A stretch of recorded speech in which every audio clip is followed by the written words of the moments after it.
Course and Styles podcast. Toby on the mic. Quotes watch. Styles watch.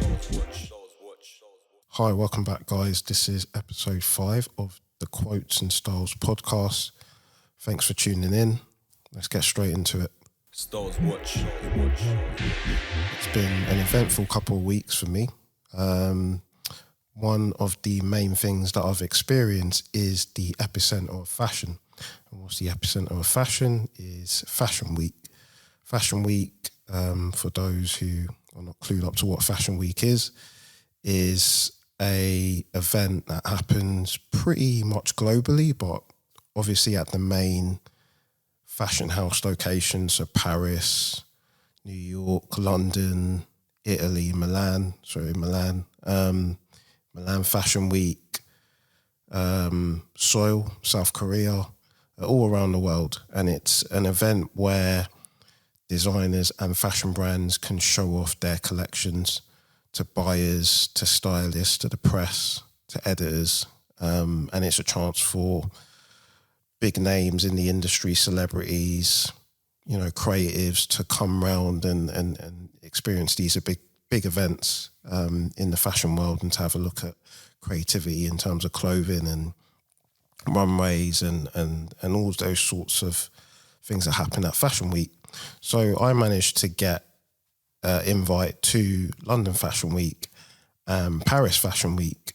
And I'm going to give you guys an insight into how I did it because I've never been to a Fashion Week before. This was my first time, and what an event, what an experience. All I will say is if you're somebody who wants to get into fashion or you work within the creative industry or within the fashion industry or outside of it or inside of it, it doesn't matter. If you can get to a show or if you can experience one of the fashion weeks, you will learn more being on the ground at a fashion week than any course can tell you, because everything happens, all the ecosystems around fashion happen within that 1 hour, that one day. It all comes together and it's a brilliant experience. And we're going to dive deep into how to get to a fashion week. And even if you can't get to it, how to still experience Fashion Week outside of the events. So let's get right straight into it.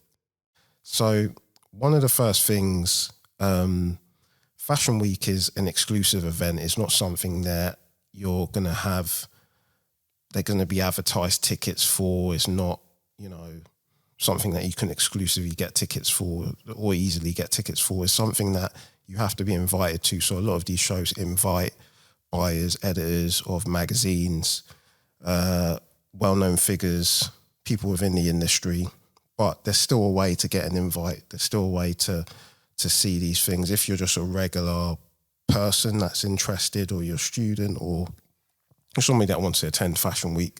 So one of the main ways you can do this, and I would say, is have a reason that you want to go and explain these reasons and showcase, what you're going to get out of the event, what you're going to do afterwards. And I'll sort of dive deep into what I mean now. So one of the websites that you guys need to go to if you want to attend Fashion Week, and it's a brilliant website, is called modernonline.com. And what this website is, or what it describes itself as, is modernonline.com is working tools and sources for professional informations dedicated to those who operate in the field of fashion and design. It's a very generic term, but you'll sort of see where I'll land in a minute. But on the website, what you can do is on the homepage, you go to Fashion Week, or you go to events. And when you drop down your cursor to the event section, you see all the little columns. So it's got Paris Fashion Week, it's got London Fashion Week. When you click on one of these columns or one of these sections, you get a list of press, trade shows. I'm talking about the top nav on the next page, brands and shows. And when you click that, you get a list of which brands are showing on which days or which shows are showing. So when you click through this, and you click through the brands and the events, you get to see who the press contacts are. Because once you clicked on a Gucci or one of the Gucci shows, it opens up a little tab saying press contact. When you click that mail icon, you get taken to a page where you can, I don't know what you call it, but you can basically type in a message, your email address, and it sends it directly to that press contact. And you can do this for all other brands because every single brand will have a press contact, because the press contacts are the ones that deal with the invites. They deal with the photographers that will go, the behind the scene photographers, videographers. And the good thing about this is you don't need their emails, because their emails are, this system directly sends it to them. So that's a brilliant way. Like I said, moddemonline.com is your first point of call if you want to get an invite.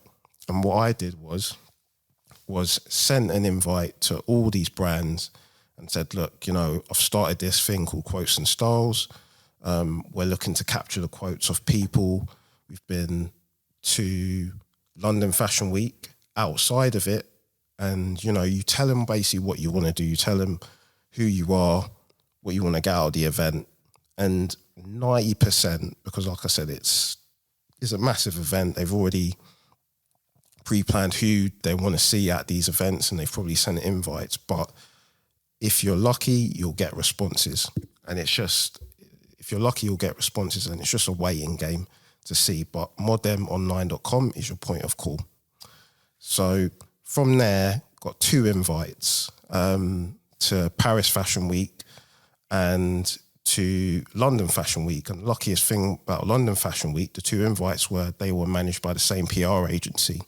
So one of my contacts there managed to get me both invites and accreditation to take photographs of the event, because I'd sent what I want to do. If I could get accreditation to take photographs behind the scenes, and it's the best decision I've made. And I went to the Justin Cassin's show. I went to Sagaboi show as well for London Fashion Week. And the interesting thing about both of these shows was, I'm talking about Justin Cassin's one, was they were both from 2 different designers, but they had 2 different vibes in terms of shows. So Justin Cassin's one was very sort of, I wouldn't say what you would expect, but it had this sort of, the interesting thing, the location was in a vinyl store. So on the outside, it didn't look like nothing. It looked like a typical vinyl store. But inside, you got the sort of what you see open space, runway, sort of, I don't know how to describe it, but basically an empty container space, but a brilliant space to have a runway. And you can see it, and it's on my website, and I've popped in some of the images in the deck, but you could tell that these shows are put together by a lot of people. And the good thing about working behind the scenes is you get to see what goes into it, the stylists, the assistants, the guys that are dealing with sound, the models, what are they doing? The models just don't spawn out of nowhere. There's people that manage them. I'll get to that in a minute. But it was such a brilliant way of seeing behind the scenes and seeing how things operate. And like I said, if you're somebody that's wants to get into fashion, go to one of these events. It doesn't matter how big or how small. And to be honest, there's no small event. If they're at Fashion Week, it's a big event because people want to go and see the collection. So the Justin Cassin was amazing, amazing event, amazing designer, amazing models, amazing looks, pretty cool. Sagaboi was the other event that I managed to go to, and that was at the London Museum.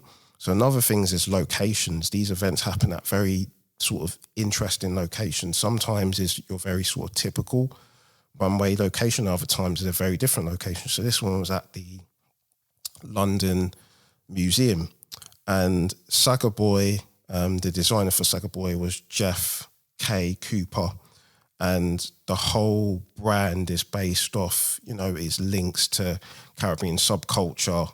The term Sagaboi is from that culture, and the title of the show was Fresh Off the Boat, in terms of linking back to being fresh off the boat and that sort of heritage and the windwash generation and all that sort of stuff. But when I was at this event, it didn't feel like, it felt so different to what I've seen fashion shows are in terms of like, you know, your very stereotypical what you'll feel a fashion show was. This was bumping, this was reggaeton was playing, it was bumping, there was like the guys, the models were, it was just such a different energy and vibe. It just felt like a party, to be honest, but in a good way. Like you saw the looks were quite cool, but you can see the vision of Geoff in this design, in this brand, Sagaboi, and what he wanted to admit with that. And like I said, because this is my first experience at a fashion show, I wasn't expecting it. I was just like, wow, this is very different to what Justin Cassin's was. But for me, it's a good thing because there's no template to what a fashion show or what a runway should be. You know, in a sense, the runway is what your identity is, what your vision is. And it was absolutely an amazing show. And like I said, just seeing behind the scenes, seeing the makeup artists, seeing the models, just incredible. And, you know, the same thing at Paris Fashion Week. I managed to get invites to Valette Studio and Ziggy Chen. Valette Studio was one of the, I can't remember the names, but basically one of the upcoming brands for Paris Fashion Week. And even just being in that sort of space and taking photos, you can see sort of like what vibe this was. The looks were cool. You know, every sort of brand has a different look and a different statement. You obviously need to differentiate yourself from everybody else. But just the vibe of that show was very cool. It felt very intimate, right up close to the models when they're walking through. And yeah, just a brilliant experience. Ziggy Chen, another same thing. And a funny thing about this was these shows were at the same location. So it was easy for me to make trips there because I knew where the spots were. And even though they were in the same location, which was the Palace de Tokyo, I hope I pronounced that right, Ziggy Chen's vibe was very different to Valette Studio. You know, Ziggy Chen was, if you have a look at the brand, you can see what like that brand is very edgy, very sort of brown, of beige tones, but that sort of emitted in the show. It was very sort of like, okay, this is different. That's the cool thing. All of the shows had their own unique USP to it. And like I said, if you're wanting to get into fashion, even if you're not wanting to get into fashion, the creativity will blow you away. Even some of the events that I wasn't able to go to, the set design, just everything that you can imagine from a creative standpoint happens at these events. So it's worth going.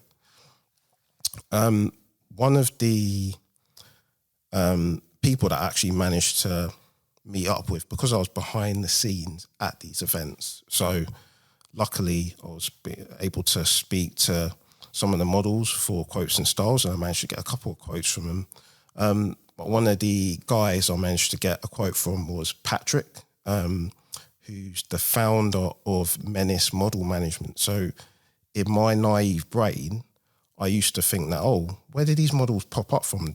You know, they just spawn at these events. But obviously, there has to be people that manage these models, and Menace Model Management does that. And just the way, you know, all the models knew what to do, seeing what they were doing behind the scenes, you know, getting ready, working with the assistants, working with the makeup artists, even managed to speak to a couple of them.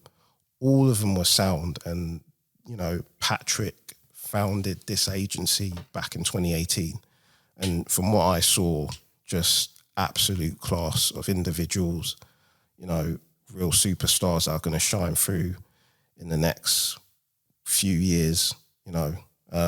And yeah, just interesting, just super interesting to see. I spoke to Patrick, and the funny thing is we're both fellow Nigerians, so, you know, there was a link there, and I didn't realise that, but I can tell that he's built something from the ground up, and people know what he's built. That's why the Justin Cassins, the Sagabois, there are a couple of events that his models were able to go to at Paris Fashion Week, and even, managing the trips for them, dropping them off, making sure they go to these events. It's another world, and it's something that if you're on the outside, you don't tend to see. But like I said, because I was behind the scenes and because I was able to capture this, I've seen firsthand how things operate. And like I said, my naive brain thought these models just spawn, they just turn up, but there's a whole system in place, there's a company in place, and I'm hopefully maybe there's some aspect where we'll work together in the future because I've connected with them. But absolutely brilliant models, brilliant. Patrick was brilliant, and all the people that I met. So it's quite interesting insight into there. And let's say you do all of this, you get no invites at all, which can happen. I'm not saying it doesn't happen, but you can still experience these fashion weeks without getting invites. And for me, my first in Fashion Week happened by mistake, because I think this was back in 2020. I was just practicing photography, so I took my camera out for the day, and I was just capturing like buildings and different stuff.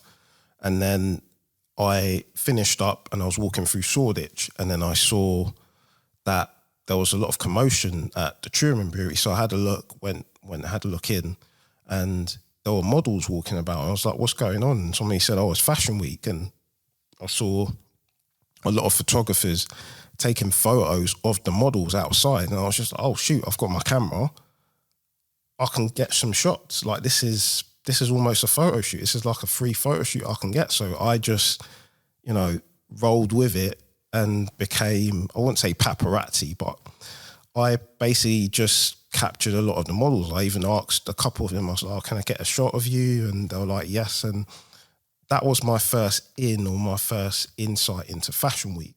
Without that happening, I wouldn't be here. I wouldn't have been at Paris Fashion Week now or London Fashion Week. So basically what I'm saying is that even if you don't manage to get an invite, you can still experience Fashion Week outside of Fashion Week and be around sort of what's happening. And to be honest, a lot of the interesting stuff happens outside of the venues. And one of the real insights that I'm giving you guys, because like I said, we're not gatekeeping on this platform, there's a TikTok account called Hannah Varin. And if you go into the reference deck, you'll be able to see the sort of TikTok handle. But basically what this person does, or what this brand does, is 24 hours before the event, they post up the locations of all of the brands and where they're doing the runway shows. So let's say you go to Paris and you haven't got an invite, but you kind of want to just be around Paris Fashion Week, or you want to capture the guests that are arriving, you want to get there early, you're a photographer, you want to capture people in styles, because look, let's be honest, people that go to Fashion Week want to be captured. It's like a very symbiotic relationship between photographers and the models. People be very happy for you to go up to them and say, look, can I take a photo of you? And if you try and tag them, because it works out for them, people see their looks. There might be stylists that go to these things, and somebody might see that, this person's a stylist. So it works both ways. It's very much networking in a sense, but this account is great because it gives you that information on where these events are happening. And like I said, if you're not on that exclusive list or you haven't got an invite, there's no way of you knowing. But the great thing about this account is you can get the insight and you get the know-how, and then you can go there a couple hours early and get to the event. So you are sorted in a sense. So Fashion Week was absolutely brilliant. And like I said, if you're in the creative field, or you want to get involved, you want to see things happening in real life, how the ecosystem works from a creative point of view, go to these events or see if you can go to a fashion week. One of the other things that I discovered was, because I'm doing this podcast and the podcast is being posted on to Spotify, and whenever I'm editing the podcast, I use Adobe Audition, and then when I've finished, I have to put in all the metadata into the little right side panel of the podcast, so name of the podcast, episode, producer, all that sort of stuff. But what I didn't realize is how important metadata is in terms of getting your music or your podcast discovered. So there's a clip that I've put in the deck that explains it. And basically, if you don't put metadata in your song file or podcast file, you are basically telling Spotify that, look, I'm going to let somebody at Spotify define what this is. And there's a reason why metadata is being asked for, because it helps the algorithm, or it helps the system put your song or your podcast in the right place. So you want to understand what metadata is and utilize it to your advantage, so you can get your work out there on the platforms, on the streaming platforms, and in a better position for people to discover it. So metadata is important. On a quick one on that. One of the things that I discovered, because I'm starting to get into film photography as well, is film photography is not digital photography. That's one of it. But when I purchased a Pentax Me, I didn't really know what the photos would look like or how they'll come out, because I've always used digital photos. And when I was on my sort of internet scroll of trying to find out what photos looked like from this camera, because it's a film camera, it's not a digital camera, there was a website called Lomography. Very interesting word. But basically, this website is all about film photography. So they list out a couple of things. Definitely go check it out. But one of the good things about it, and I've linked it in the deck, is it has a section which shows you kind of, and this is all community sort of source, so the community have, uploaded their photos as such, but it basically tells you what camera this photo was taken on, what film this photo was taken with, and all the other information. So if you're getting into film photography, you'll be able to see what type of photos this camera can take, and it's brilliant for that sort of thing. Even just that alone, I know this website does other things, but just that alone, and it literally lists all film photography cameras, so you can search for anything, Pentax, I don't know what the other ones are called, Hasselblad, but all that sort of jazz. So definitely check it out. I've put it in the deck as well. So sustainable fashion is big now, because, our planet, we only got one planet. We don't want to mess it up. And we consume a lot of products, a lot of clothes that gets filled up in landfill. So it's a big thing about recyclable clothing and remixing and rehashing things that were not really useful into something else. And one of the big players that I've noticed in this scene is a woman called Nicole. You will probably have seen her work. She has this sort of tongue-in-cheek approach in terms of remixing different things. So she'll take like tennis balls and make that into shoe wear, old goalkeeper gloves and make it into a jacket. Just crazy stuff like that. And she's consistently been doing this since her interning days, and since 2018. And as it says here, this was a hobby that evolved into a career. So she was just doing this off the cuff, just remixing different things, and her work is incredible. Like, there's so many iconic things where she just remixes stuff and reuses them and has them as sort of iconic and quite humorous clothing. But it just goes to show you that you can recycle things that are perceived to be not useful anymore into something that actually looks quite cool. So that was something cool that I discovered. So definitely go check it out. On that discovery, I noticed another fashion designer called Stanley. And this guy graduated from Central St. Martin's in 2020. And his designs look incredible. I only recently discovered this, so I didn't really have much time to investigate, but definitely go check out his work. It's super cool. And yeah, looks incredible. So definitely go check it out.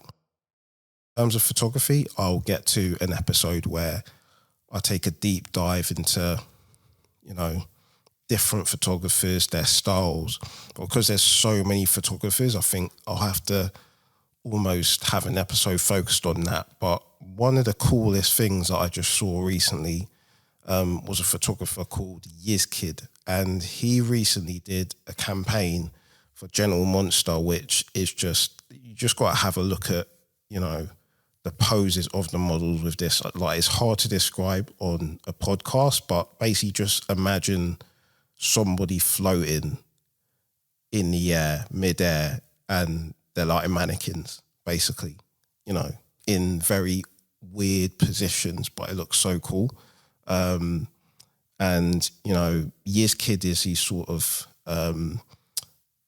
pseudonym or Instagram handle, but his name is Jesus, and he's from Spain, and his work sort of focus on, hybrid reality, digital world, real life. And like I said, yeah, just go and check out the work, Yizkid, on Instagram, and you'll see what I mean. It's just super cool, super different. And yeah, like I said, just recently discovered this, so definitely go check out his work.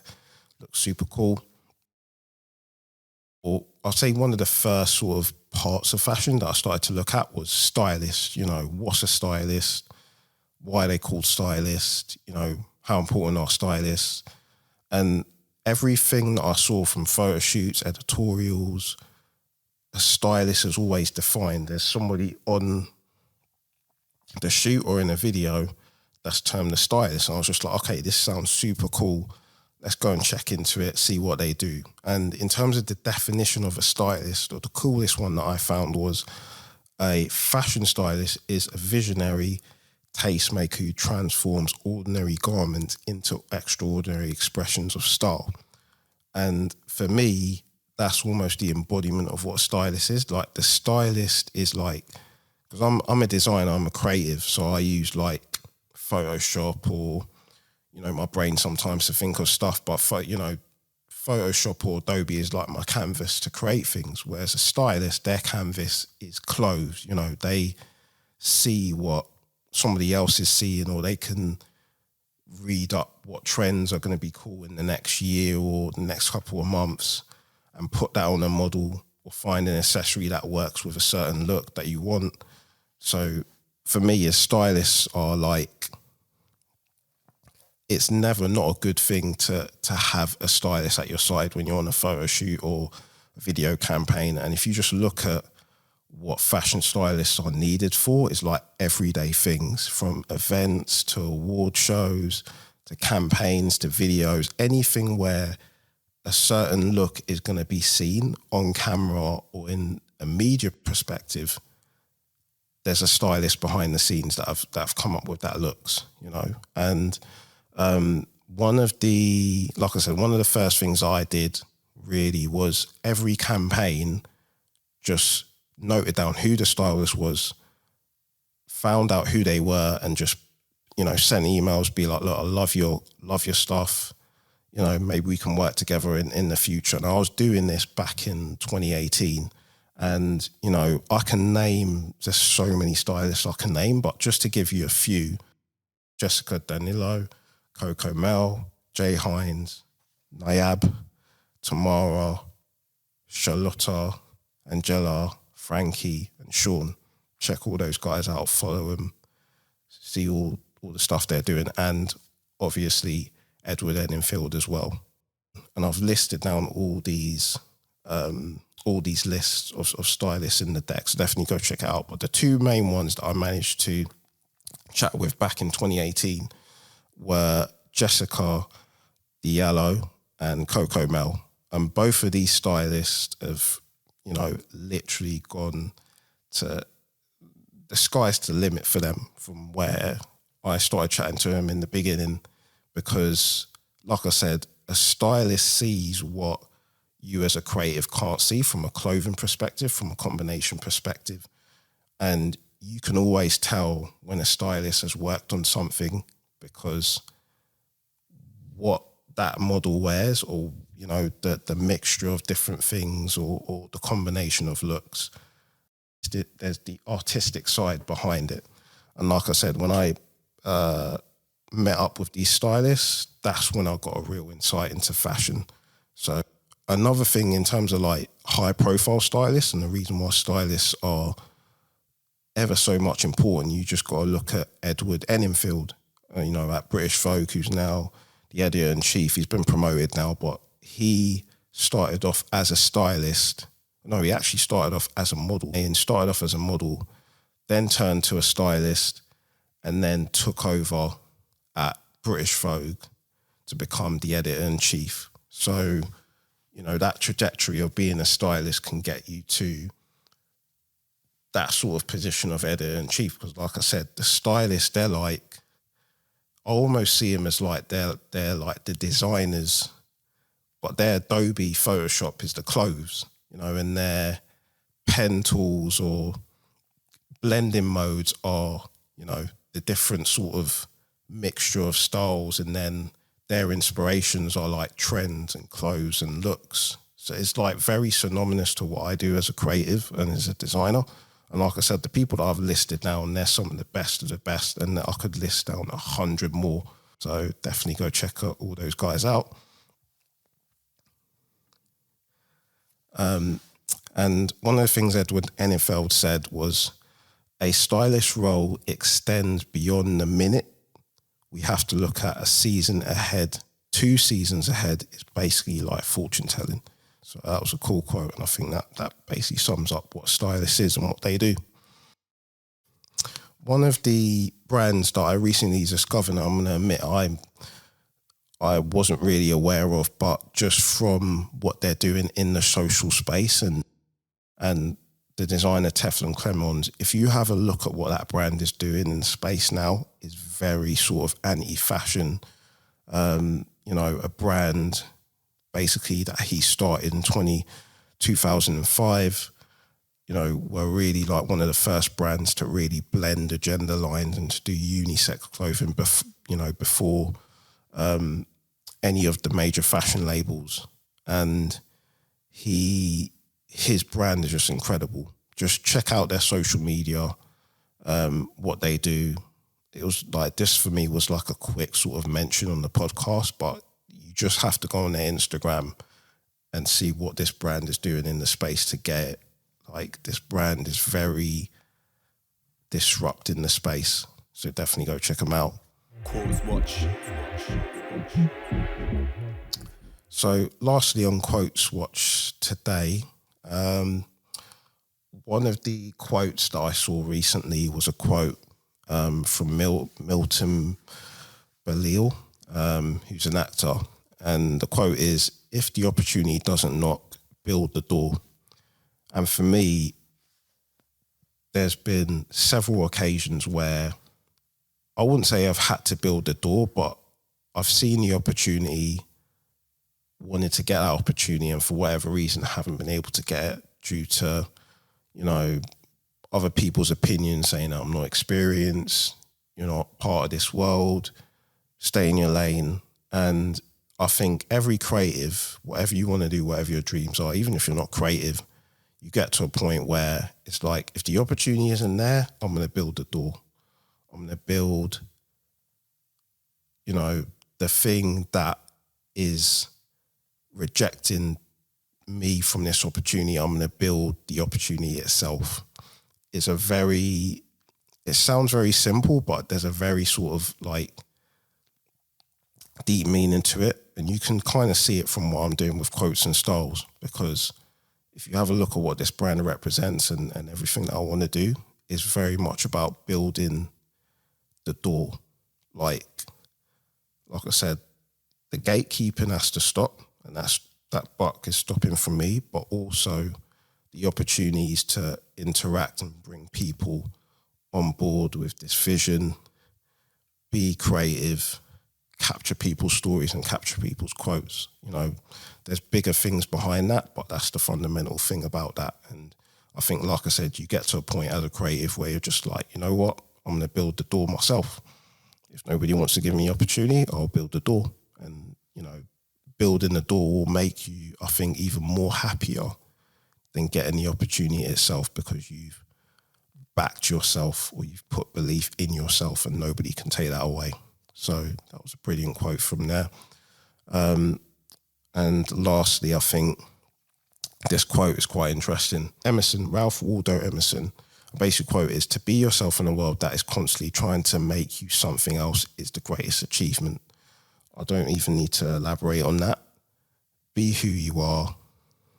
Don't give two shoots about what anybody thinks, because I think I saw another quote saying that people are going to think of, you know, they're going to think of what you're doing regardless. So you might as well do what you love and, you know, not worry about what anybody thinks, because at the end of the day, if you're yourself, if you're authentic, people will see that.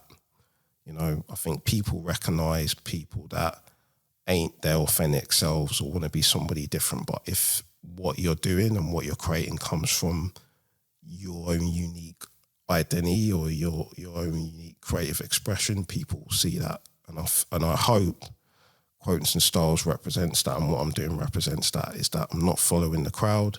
I'm not following anybody. Nobody's defining what this is. I'm defining what this is. And what this is going to be a place that brings people together and delivers their stories in the coolest, creative way. That, not even the creative, but in such a unique way that we start to change what the industry is. And I think one of the big things that I got recently is that everything the industry is now, we're going to flip it on top of its head from a perspective of, so like I said, stay tuned. July the 1st project from Quotes and Styles is gonna be a big thing.